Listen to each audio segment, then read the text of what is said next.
u otra manera tiene que desarrollar todo estudiante a través de la educación básica, la educación media superior y la educación superior. En todas estas competencias necesitamos desarrollar habilidades de pensamiento complejo, como por ejemplo la flexibilidad. La flexibilidad es poder afrontar el cambio, es poder cambiar una metodología de trabajo por otra, y es la base para poder crear e innovar. En la sociedad del conocimiento, las personas deben tener desarrollada esta habilidad de la flexibilidad, y nosotros los docentes y los directivos debemos ser ejemplo de flexibilidad, no quedarnos en nuestros esquemas conceptuales o metodológicos, sino darnos la oportunidad de explorar nuevas perspectivas, nuevos planteamientos. En segundo lugar, tenemos que desarrollar en los estudiantes la habilidad de la articulación de saberes, porque en la sociedad del conocimiento los saberes se tienen que organizar. Los saberes no pueden quedar dispersos o fragmentados, como ha ocurrido en la educación tradicional, donde las asignaturas están separadas, están en cajones. Entonces también necesitamos un sistema educativo donde los estudiantes vayan articulando los saberes de diferentes asignaturas o disciplinas. Y por eso es que promovemos el trabajo con proyectos formativos. En tercer lugar, tenemos la habilidad para afrontar la incertidumbre. Y para ello los estudiantes tienen que aprender estrategias flexibles. Porque la incertidumbre no se afronta simplemente aceptándola o simplemente reconociéndola. No.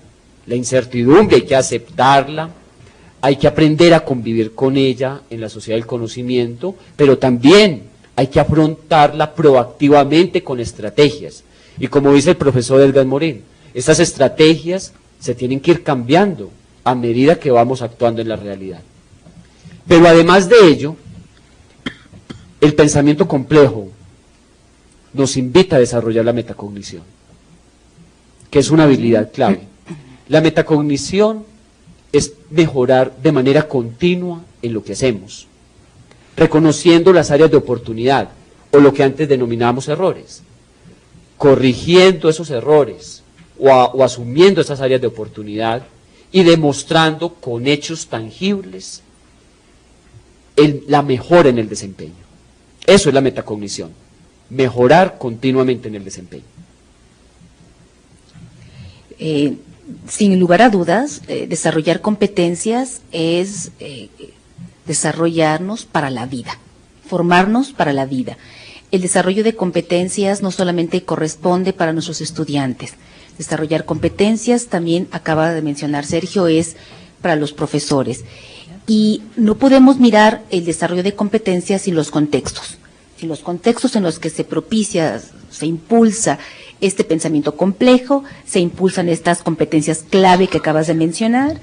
Sin lugar a dudas es un reto para los propios docentes que algunos continuamos trabajando de manera disciplinar, conceptos, teorías, otros intentamos proponer proyectos con mi compañero, o como has comentado, poco a poco, ¿no? Pero sin lugar a dudas, para ese gran avance, se requiere el colectivo, decías. Planear conjuntamente, evaluar conjuntamente, pasar de la evaluación departamental, tradicional, a una evaluación de proyecto formativo y con proyecto formativo. Son retos. ¿Cuáles son los principales retos? Podemos, así como has enumerado lo del pensamiento complejo, digamos, ¿cuáles son los principales retos que tú has reconocido en las comunidades docentes para enfrentar este fenómeno y desarrollar también nuestras propias competencias docentes? Bien. Primero, hacer una pequeña aclaración de lo que son las competencias docentes que está en vuestra pregunta. Las competencias docentes son las actuaciones integrales que debemos tener los docentes para que nuestros estudiantes sean éticos, trabajen de manera colaborativa y, por supuesto, sean competentes, es decir, estén en condiciones de resolver problemas en los diversos contextos en los cuales viven. o se desenvuelve. Hay muchas propuestas para determinar las competencias docentes. Prácticamente esas competencias varían en cada uno de los países de Iberoamérica y a nivel mundial. Entonces, no me voy a quedar en plantear una determinada lista de competencias docentes, sino ante todo en compartir cuál ha sido nuestra experiencia con respecto a las competencias docentes. Nosotros, cuando iniciamos este trabajo de investigación a finales de los años 90, encontrábamos que había cerca de 12 o 15 competencias docentes, pero la experiencia de trabajar con docentes en el aula, en casi todos los países de Iberoamérica que hemos visitado, nos ha llevado a identificar unas competencias docentes fundamentales, como por ejemplo, la competencia de trabajo colaborativo. Fundamental. Sí, esencial. Fundamental. Y sobre todo, si tenemos en cuenta el cambio hacia la sociedad del conocimiento, porque la sociedad del conocimiento es colaboración para resolver problemas, para tener una mejor calidad de vida, para lograr la sustentabilidad y obviamente para seguir promoviendo el desarrollo económico. En segundo lugar, necesitamos que los docentes tengan una sólida competencia a nivel de la ética, del proyecto ético de vida, pero que no sea a nivel teórico, sino que sea a través de los hechos, que los docentes vivamos los valores, la responsabilidad, la honestidad, la equidad, la justicia y la honestidad. En tercer lugar, es precisa la competencia de la mediación, en otras palabras, de aplicar con los estudiantes estrategias que les lleve al desarrollo de competencias, como las que hemos mencionado aquí. Y por último tenemos la competencia de la evaluación. Los docentes hoy día necesitamos ser altamente idóneos en el proceso de evaluación, que como hemos comentado a lo largo de este foro, no se hace al final, sino que en las competencias, la evaluación es un proceso de retroalimentación continuo que busca el mejoramiento y se hace desde el inicio. Entonces, allí es donde tenemos la evaluación de diagnóstico. Luego, durante el semestre, vamos haciendo evaluación continua, que es para que los estudiantes desarrollen sus competencias, mejoren. Y también tenemos la evaluación de acreditación o la evaluación sumativa, que es para determinar el grado de desarrollo de las competencias, tanto de manera cualitativa como de forma cuantitativa. Pues bien, ¿qué hemos encontrado que tiene impacto en el desarrollo de las competencias docentes? En primer lugar, que los docentes revisemos buenos ejemplos de aplicación de las competencias. Es decir, que veamos a otros docentes a través de las lecturas, a través de los videos, a través de los audios, a través de compartir experiencias, cómo le hacen a esto. ¿Cómo hacen que las competencias no se queden en el papel? Porque las instituciones educativas se están convirtiendo en instituciones de papel, porque es papeleo para todo. En la socioformación hemos insistido mucho en que hay que reducir el papeleo, que nos tenemos que centrar en aspectos puntuales de la planeación, porque los docentes también tenemos que dedicarnos a muchas otras áreas, estar pendiente de nuestros estudiantes, estar revisando las evidencias, llevar una secuencia de lo que son las actividades, gestionar los recursos. Pero muchas veces se exige tanto en la planeación que nos dedicamos a completar múltiples formatos y se pierde la esencia del trabajo pedagógico o del trabajo docente. En segundo lugar, es necesario que los profesores vayamos realizando una metacognición a lo largo del semestre, a medida que vamos ejecutando una, varias o todas las secuencias didácticas. ¿En qué consiste esta metacognición? Consiste en hacernos preguntas. Preguntas antes de cada clase, preguntas durante la clase y preguntas después de cada clase. Por ejemplo, la motivación. Está plenamente demostrado que un estudiante no desarrolla competencias si no tiene interés, si no tiene compromiso, si no se entrega. Entonces, los profesores, antes de la clase debemos preguntarnos, A ver, yo en esta clase, ¿qué voy a hacer para que mis estudiantes se interesen más por la materia? Se concentren, se dediquen, se comprometan. Durante la clase, a ver, ¿cómo estoy logrando que mis estudiantes se interesen, se motiven? Después de la clase, ¿qué hice yo para lograr la motivación de mis estudiantes? ¿Qué aprendí en esta clase? ¿Y qué puedo tener en cuenta para clases subsiguientes?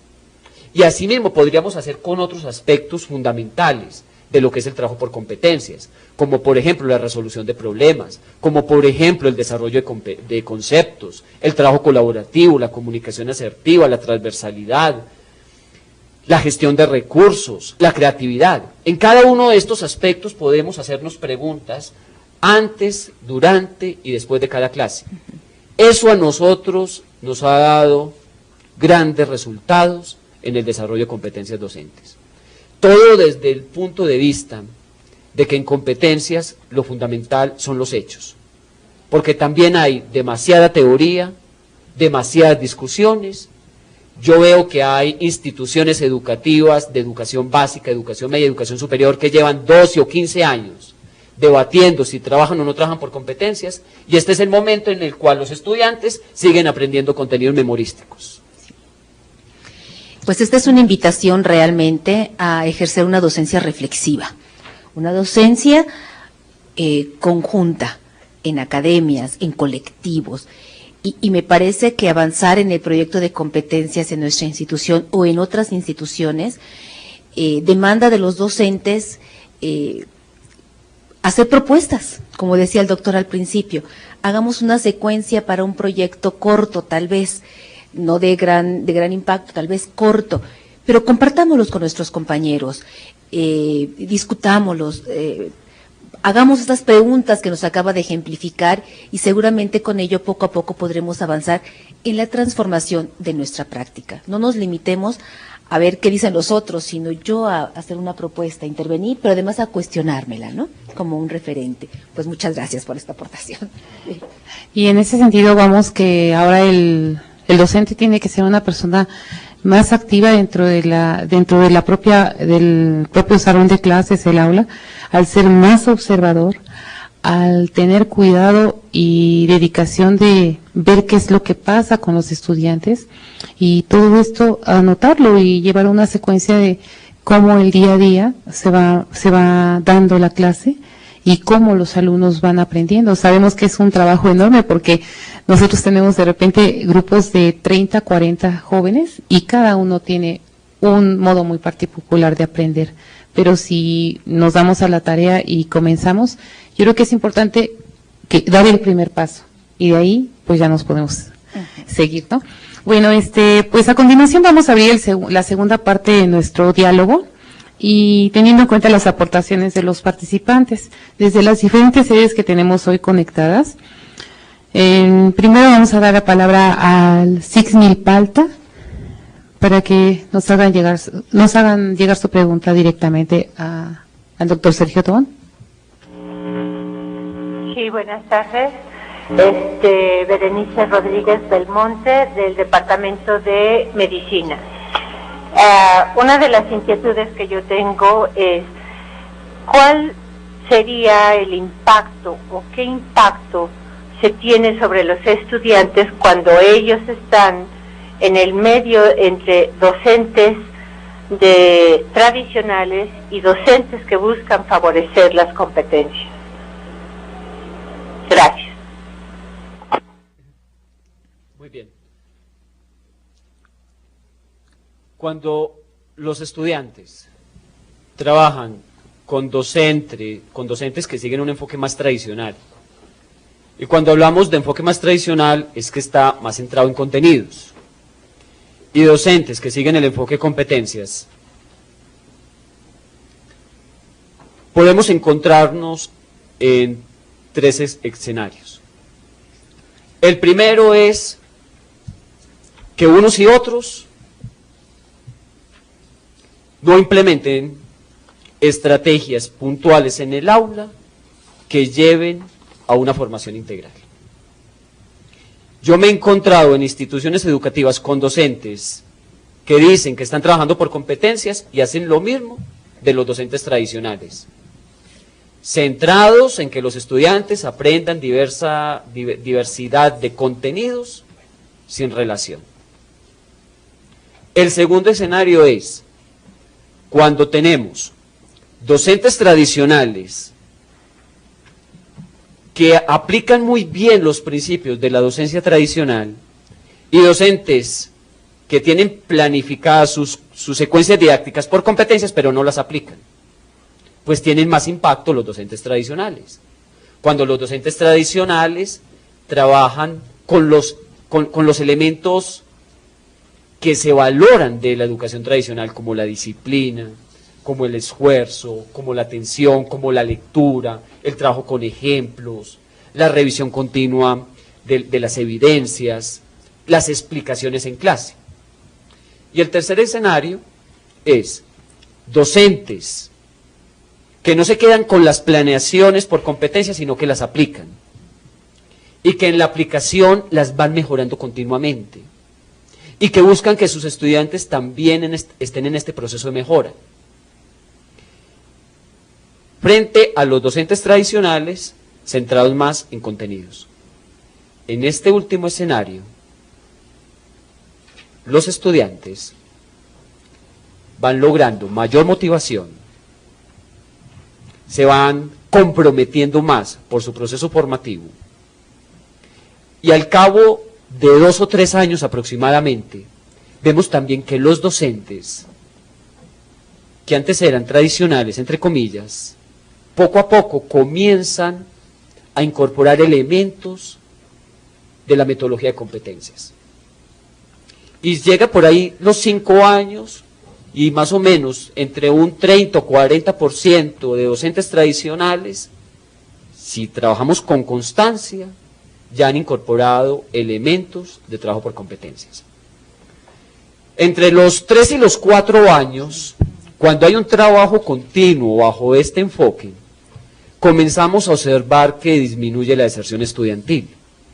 Nosotros llevamos un seguimiento de instituciones educativas desde finales de los años 90 y hemos encontrado sin excepción que cuando hay continuidad en la aplicación de estrategias didácticas enfocadas al desarrollo de competencias, la deserción disminuye entre un 30 y 40% a los 4 años.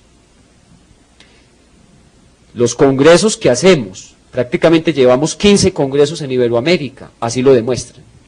Porque en nuestros congresos se muestran experiencias concretas de aplicación de las competencias y la evaluación de los resultados. Y yo hasta el momento no me he encontrado con la primera institución educativa que me diga, profesor Tobón, en nuestra institución aumentó la deserción, o en nuestra institución tenemos la misma deserción de hace 5 o 10 años, y vean, nosotros trabajamos por competencias, nosotros hacemos procesos continuos de formación de los docentes están comprometidos. Nosotros no encontramos eso. Nosotros sí encontramos que la deserción continúa igual o aumenta cuando se sigue con la metodología tradicional enfocada en contenidos o cuando todo es planeación por competencias pero nada se ejecuta. Qué difícil. Bien. Damos ahora paso a la unidad, a la ESCA Tepepan, que es la primera vez que está conectándose con nosotros, por favor.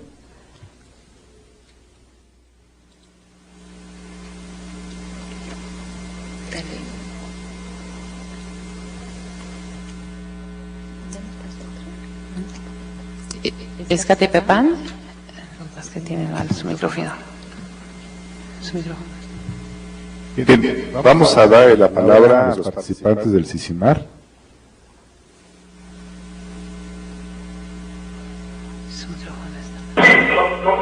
Hola, buenas tardes, aquí CICIMAR.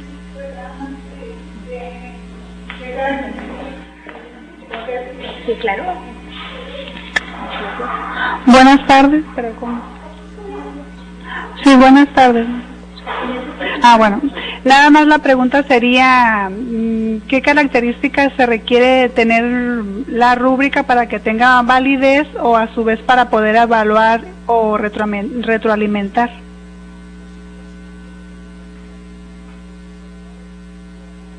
metodologías para elaborar rúbricas.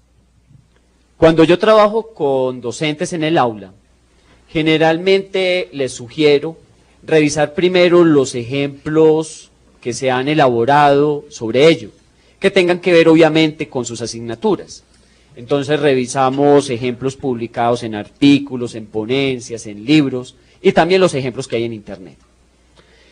Luego nosotros identificamos varios elementos que debe tener una rúbrica para que pueda evaluar competencias. En primer lugar, la rúbrica tiene que aplicarse en el marco de un reto.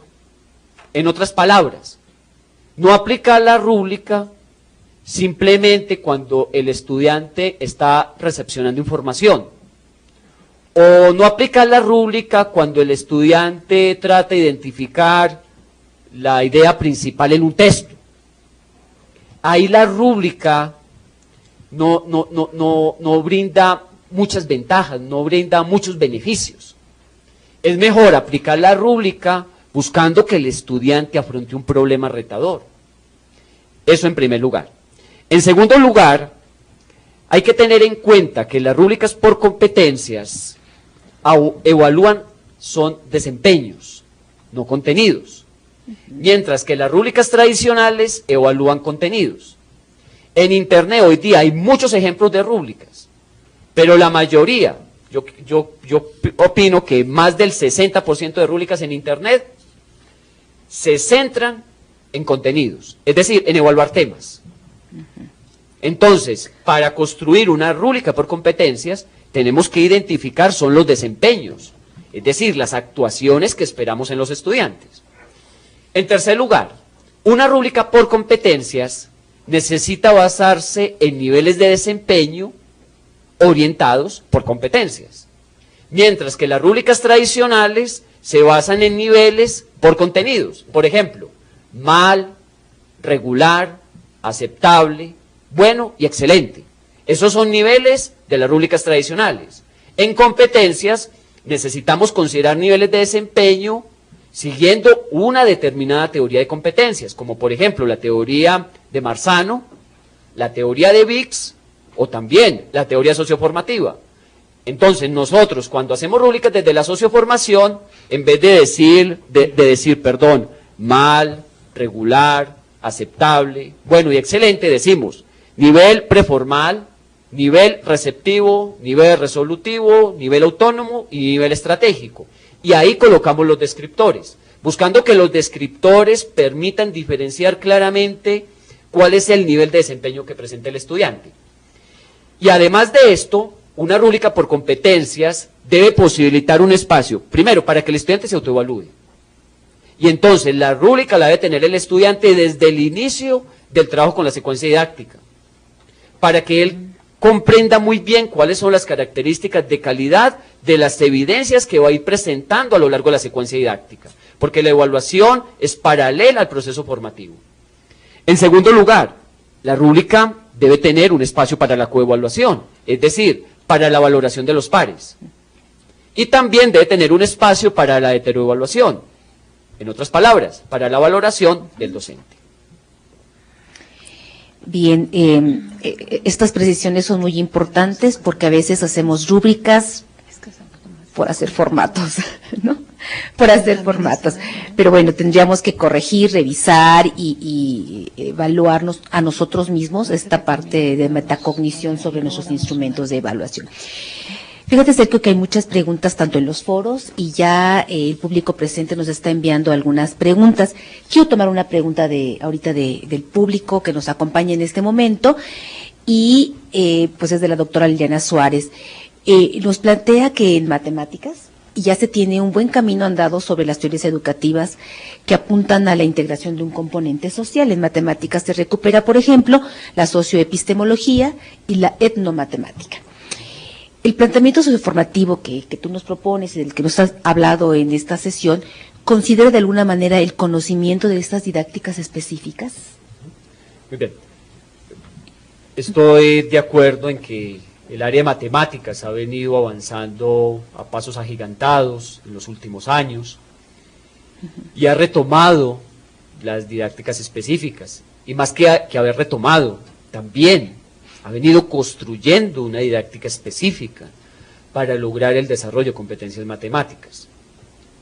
La socioformación retoma tanto las estrategias didácticas generales como las didácticas específicas, es decir, las didácticas propias de las disciplinas o construidas en el contexto de las disciplinas. En este sentido, la socioformación también trabaja con las matemáticas, considerando estas didácticas que se han mencionado, y simplemente enfatiza en el abordaje de proyectos interdisciplinarios y transdisciplinarios, en el servicio, que es un pilar fundamental de este enfoque, la formación en el servicio. El proceso metacognitivo continuo que hemos trabajado en el día de hoy. Y también lo que es la colaboración entre docentes, la colaboración entre estudiantes, la colaboración con personas de la sociedad. Bien, decías, es algo que se puede incorporar, sin embargo es algo que también remite a la complejidad y las incorporando, ¿no? Esto es complejo. Okay. Sí. Tenemos también la participación de Lesca Santo Tomás, que está conectada. Si tienen su pregunta, por favor.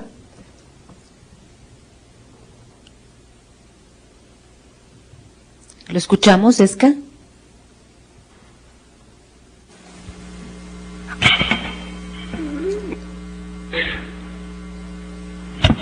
Sí. Sí, bueno. ¿Escucha? Sí. Buenas tardes. Terminó, pues queremos al doctor por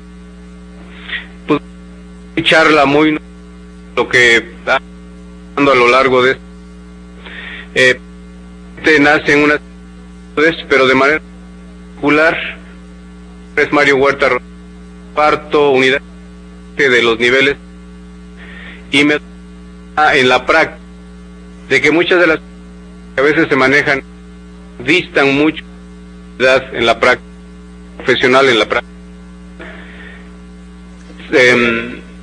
Sé que podamos hacer para adecuar la realidad social con el contexto que desarrollamos. Gracias.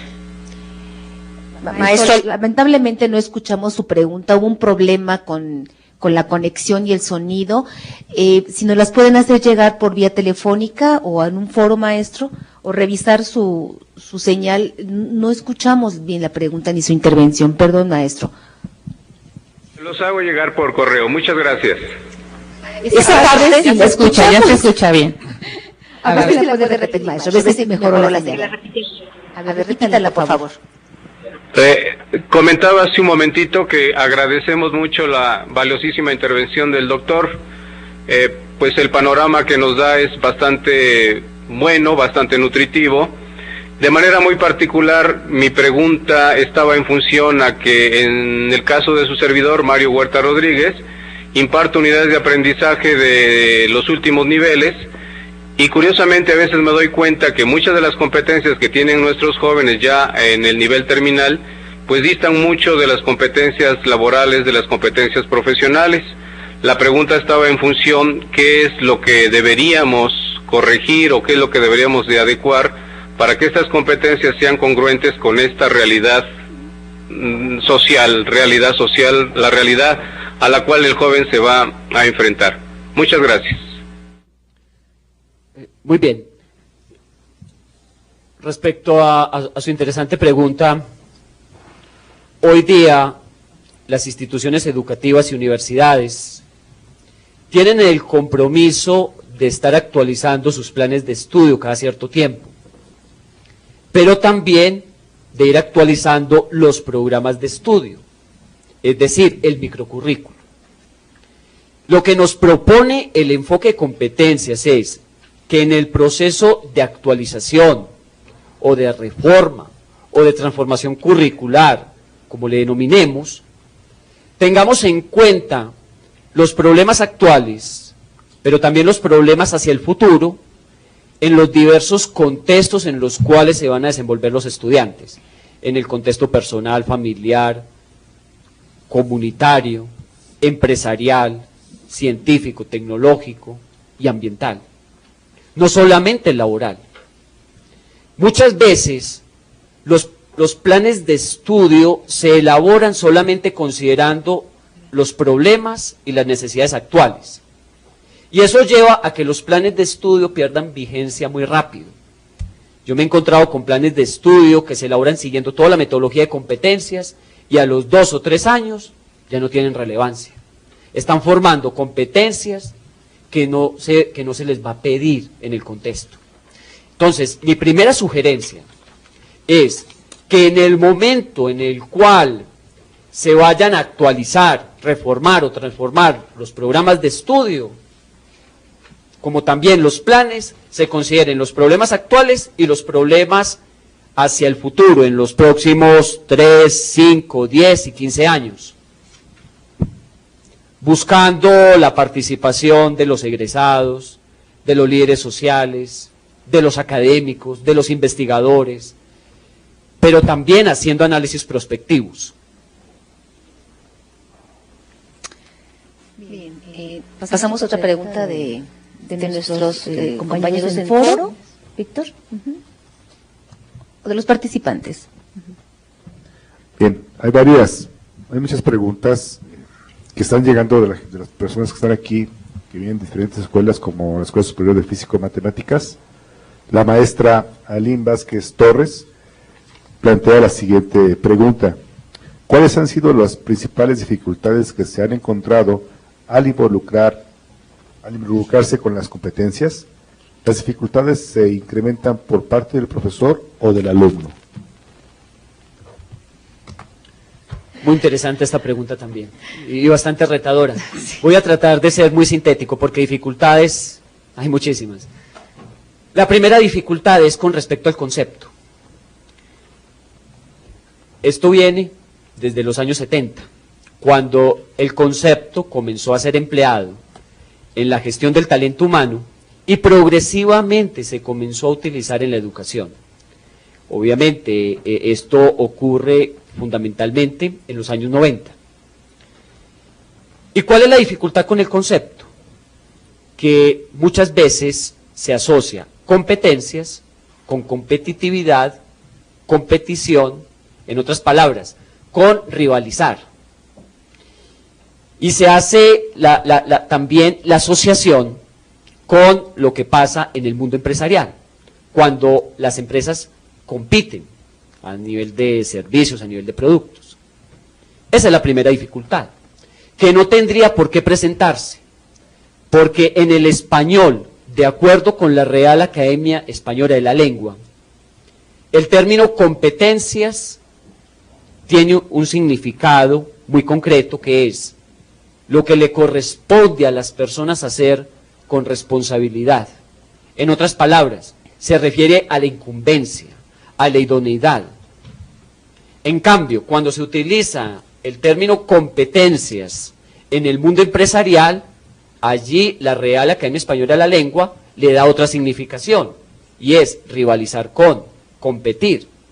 Entonces, muchas universidades a nivel de Iberoamérica se han cerrado a utilizar el concepto de competencia simplemente por cuestiones ideológicas, porque ven que allí se está promoviendo el libre mercado, el neoliberalismo, pero eso no tiene que ver con esto. El término competencias es un término del ámbito de la gestión del talento humano, que nos debe llevar a que las personas actúen de manera integral para identificar, interpretar, argumentar y resolver problemas del contexto, con la apropiación y aplicación de los diversos saberes. En segundo lugar, hay una resistencia al cambio. Una resistencia al cambio de la cual muchas veces los políticos, los directivos, los docentes y los mismos estudiantes no tenemos conciencia, porque es inconsciente, es automática. Entonces, simplemente porque las competencias implican nuevas estrategias didácticas y de evaluación del proceso de formación, por ese solo hecho del cambio, ya no se trabaja. Y esto lo vemos en los diferentes actores del sistema educativo. La tercera dificultad radica en que a veces se ven las competencias como una moda. Entonces, como ahora ya todo es por competencias, los libros de texto, los congresos, los foros, muchos docentes piensan que esto es solamente de un momento.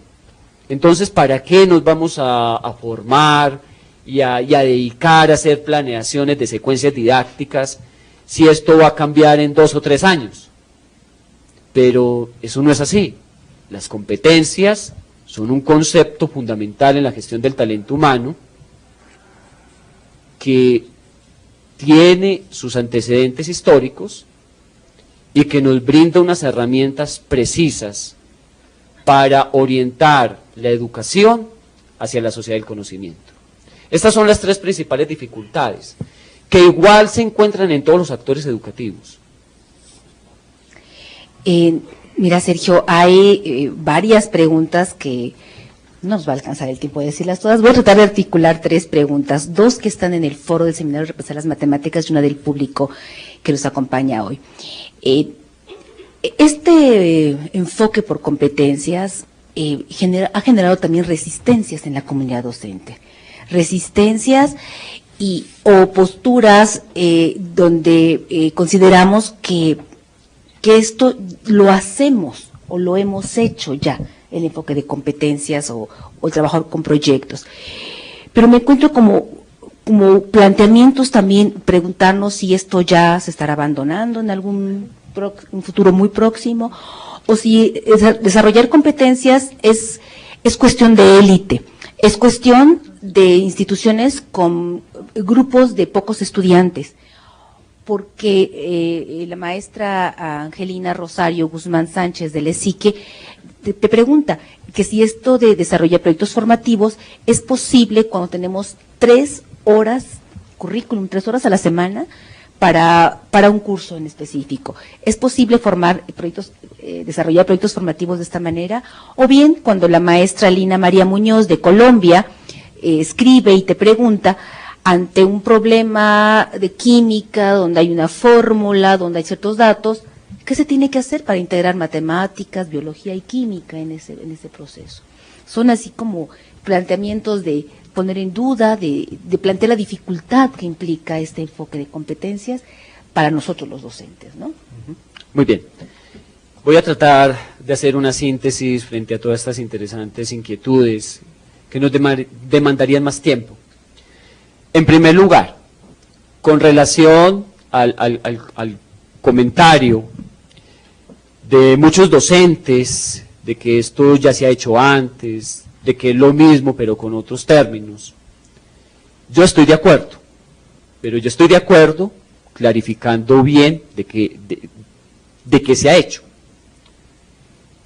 Los maestros que tradicionalmente han tenido impacto en la formación, que han dejado huella en sus estudiantes, que han logrado formar ciudadanos creativos, emprendedores, con la inquietud por la ciencia, han aplicado muchas de estas estrategias. Y entonces, ahí sí estoy de acuerdo.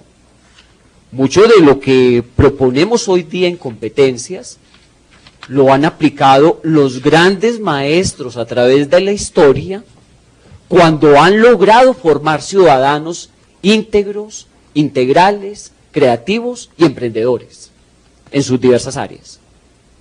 Pero ¿qué sucede? Que si revisamos el sistema educativo mundial, eso no ocurre. A nivel mundial, todavía la mayoría de países continúa formando estudiantes con una gran cantidad de contenidos, donde no se desarrolla el talento a nivel de la creatividad y el emprendimiento. Por ejemplo, a nivel de Latinoamérica, los últimos resultados de la prueba PISA, que es una prueba que se centra en determinar cómo los estudiantes a sus 15 años, después de haber terminado la secundaria, están en condiciones de resolver problemas del contexto, muestra que los países latinoamericanos en los cuales se aplicó la prueba PISA tienen bajos niveles en la resolución de problemas del contexto con los saberes disciplinares. Y eso ocurrió con todos los países latinoamericanos en los cuales se aplicó la prueba PISA. Entonces decir que esto de las competencias es lo mismo que hemos hecho tradicionalmente, pero con otro nombre, no tiene ningún sentido. Porque si tradicionalmente todos los profesores a nivel de Latinoamérica hubiésemos aplicado o estuviésemos aplicando estrategias para desarrollar competencias, pues nuestros estudiantes, desde la educación básica hasta la educación superior, las tendrían que demostrar. Y las competencias se demuestran identificando, interpretando, argumentando y resolviendo problemas contextuales. No hay otra forma. Y es con productos. Entonces, para sintetizar este primer punto, estoy de acuerdo en que las competencias no son algo nuevo, pero también estoy de acuerdo en que las competencias retoman experiencias de los buenos profesores del pasado y actuales que tienen impacto en el desarrollo del talento. En segundo lugar, varios de los participantes en este foro se preguntan si acaso esto es una cuestión de élite, de si las competencias es solamente para aquellas instituciones que tienen buenos recursos o para aquellos estudiantes que se pueden pagar buenas instituciones educativas. Lastimosamente, hoy día eso ocurre así en la mayoría de instituciones educativas a nivel de Latinoamérica. Se están formando estudiantes competentes es en aquellas instituciones donde mejores recursos tienen, donde mejor pueden capacitar a los docentes. Pero ¿qué propone el enfoque de competencias? El enfoque de competencias propone la equidad, propone que todas las instituciones educativas tengan las estrategias mínimas para desarrollar competencias en sus estudiantes. Propone que todos los docentes nos formemos en estas estrategias y que eso no siga ocurriendo solamente en unas cuantas instituciones que pueden tener los recursos adecuados y su talento humano para lograr esto. Y finalmente, ¿cómo podemos trabajar proyectos si tenemos pocas horas? Bueno, el enfoque de competencias plantea que los gobiernos deben buscar que los docentes puedan estar mucho más tiempo con sus estudiantes. Entonces, si un docente solamente puede estar unas cuantas horas a la semana y esas cuantas horas son solamente de clase, eso va a dificultar el desarrollo de competencias. Y esa es una de las cosas que se tienen que comenzar a cambiar. Y se comienzan a cambiar es cuando los políticos se comprometen más con este sistema y también las instituciones educativas hacen una mejor gestión. Tenemos aquí una pregunta de un alumno que está entre el público, José Antonio Hernández González. Él nos dice que desde la perspectiva del alumno, el enfoque por competencias debería ser ampliamente adoptada por los docentes de la Escuela Superior de Economía, para tener una visión más amplia y concreta del programa que se lleva a cabo en cada unidad de aprendizaje. Y también dice que, por otro lado, la cultura financiera como base de la ciudadanía responsable y como competencia debe surgir también de las unidades académicas para permear hacia la sociedad, porque si bien es cierto que en la familia se promueve una cultura financiera, esta no siempre es idónea. Muy bien, valoro mucho que los estudiantes se vayan apropiando de este enfoque, que lo consideren y también que se comprometan con ello, porque los docentes podemos formarnos, podemos aplicar las secuencias didácticas, pero si los estudiantes no colocan de su parte, con interés, con compromiso, con disciplina, con buscar el mejoramiento continuo, pues no vamos a lograr lo que se propone en la formación integral. Entonces, bienvenido ese comentario para que lo sigamos tomando como referencia también los docentes y los directivos, y eso nos lleve a tener más consistencia en la reforma educativa que se está implementando desde esta perspectiva. Bien. Son muchas las preguntas que llegaron por parte de los participantes que están aquí en el auditorio. Les invito a que las consideren colocar en el foro de discusión para que el doctor Tobón tenga oportunidad de atenderlas oportunamente, debido al tiempo con el que tenemos para esta sesión. Solamente antes de que la maestra Mauro empiece con el cierre de este interesante tema, me gustaría dar entrada a un comentario que llegó al foro del Seminario de Repensar la Bioquímica, en donde la maestra Macarena Hernández Chávez, docente de la Vocacional 16, que está en Pachuca, Hidalgo, publica en el foro.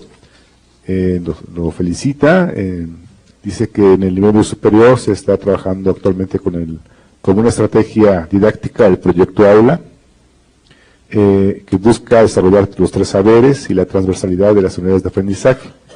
El proyecto busca resolver algún problema contextualizado y se considera como una secuencia didáctica de todas las unidades de aprendizaje del mismo grupo. Menciona el capítulo 3 de secuencias didácticas, metodología general de aprendizaje y evaluación. Dice que le gustaría saber cómo definir los indicadores de la secuencia didáctica y su inclusión en los instrumentos de evaluación. Muy bien, muchas gracias por el comentario respecto a este libro que elaboramos de manera colaborativa. Los profesores, investigadores Juan Antonio García Fraile, Julio Pimienta y mi persona. Con respecto a los indicadores de una secuencia didáctica, nosotros básicamente proponemos lo siguiente: tener en cuenta la competencia o las competencias que se pretenden desarrollar con esa secuencia. Y a partir de eso, identificar cuál va a ser el proceso de formación en el estudiante. Generalmente, todo proceso de formación involucra los siguientes aspectos: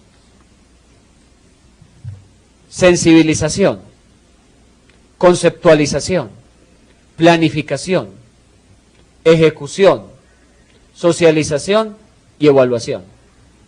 Entonces, cuando tenemos dificultades para determinar los indicadores, podemos pensar en estos diferentes momentos y eso nos da la base para construirlos.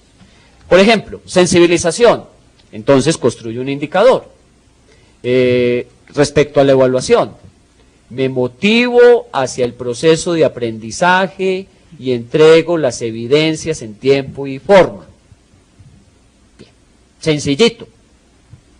Conceptualización. Argumento el concepto clave de la secuencia didáctica. Por ejemplo, argumento el concepto de energía. Argumento el concepto de ecuación electroquímica, o argumento el concepto de límite, o de integral, o de derivada, o argumento el concepto de cultura financiera, teniendo como base los referentes más actuales del área, y así sucesivamente. Esa sería la sugerencia que yo haría. Pero obviamente también podemos construir indicadores con muchas otras fuentes. Principalmente hemos iniciado un diálogo. Hemos iniciado un diálogo con muchísimas aristas. Hemos tocado muchos puntos alrededor de las preguntas, los planteamientos y los intereses de quienes nos acompañan en estos seminarios Repensar. El diálogo continúa. El diálogo se extiende a través de los foros e invitamos a todos los participantes a subir preguntas, pero también a discutir con los compañeros los temas abordados, aportar elementos, compartir experiencias y compartir también nuestras dificultades sobre este enfoque sería muy valioso, porque esto nos permitiría darnos cuenta de qué estamos haciendo, cómo lo estamos haciendo, y seguramente el colectivo docente también puede apoyarnos. Este diálogo se extiende en un periodo aproximadamente de un mes, mientras se abre la otra sesión, y pues queremos invitar a Sergio que nos ayude a contestar algunas preguntas, que también interactúe. Son 3 foros, maestros, son 3 foros, y bueno, queremos invitarnos a que nos hagas a favor, ¿sí? Y ustedes, maestros, continúen este diálogo, continúen este planteamiento de dudas, preguntas, comentarios, y impulsar también a nuestros colaboradores a aportar elementos para este enfoque que no tendrá efecto si no lo trabajamos todos. No sabremos de sus buenos resultados si no lo trabajamos todos. Y no podemos decir que esto puede o no funcionar si no lo hemos implementado todos, ¿no? Bueno, pues muchísimas gracias, Sergio, por continuar en el foro de nuestro diálogo. Okay. Bueno, yo le agradezco mucho al IPN y a las diferentes academias que me han invitado a este foro. He visto muchos comentarios, muchas reflexiones, y realmente esto enriquece el debate, un debate con altura, con respeto, porque aquí estamos invitados todos, los que estamos de acuerdo, los que no estamos de acuerdo, los que estamos trabajando en el aula, o los que simplemente estamos viendo si vamos por acá o no vamos por acá. Yo invito también a todos los que nos están viendo a través de los diferentes medios a que esperen las memorias de este foro. Van a estar publicadas en mi página web y también en la página web de las diferentes academias.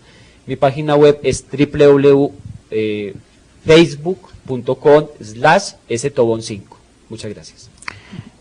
Bueno, y antes de terminar, Sergio, queremos hacerte una invitación a que nos des rápidamente una conclusión. Bien. Una conclusión sencilla. A ver, estamos en un proceso de cambio hacia la sociedad del conocimiento. Latinoamérica debe prepararse desde el preescolar hasta la educación superior para afrontar la sociedad del conocimiento. Sea o no sea por competencias, necesitamos esta preparación. Sea o no sea por competencia, necesitamos que los estudiantes se apropien de los saberes, los articulen y los apliquen en problemas contextuales. Sea o no sea por competencia, necesitamos que los estudiantes aprendan a gestionar el conocimiento, buscándolo en fuentes fidedignas, sistematizándolo, adaptándolo, creándolo, innovándolo y aplicándolo en retos. Y asimismo, necesitamos que los estudiantes aprendan a trabajar de manera colaborativa, y para ello necesitan ejemplos. Los docentes debemos trabajar de manera colaborativa, como también los directivos. Nuestros estudiantes necesitan que nosotros, los docentes y los directivos, también seamos flexibles y que podamos afrontar el cambio con estrategias. Muchas gracias. Bien, antes de cerrar formalmente la sesión, les invitamos para que el próximo 26 de marzo, en el seminario Repensar la Bioquímica, abordaremos un tema convergente también desde la universidad, desde un invitado de la universidad que se llama Glinda Irazoque Palazuelos, con el tema secuencias didácticas, aprendizaje y evaluación por competencias. En el caso de cultura financiera, la sesión la tiene el próximo 12 de marzo. Matemáticas tiene su siguiente sesión el día 19 de marzo. Les invito a que revisen los foros, revisen las páginas web en donde encontrarán los calendarios de manera puntual y el horario. Gracias. Gracias a todos los asistentes. Muchas gracias. Gracias.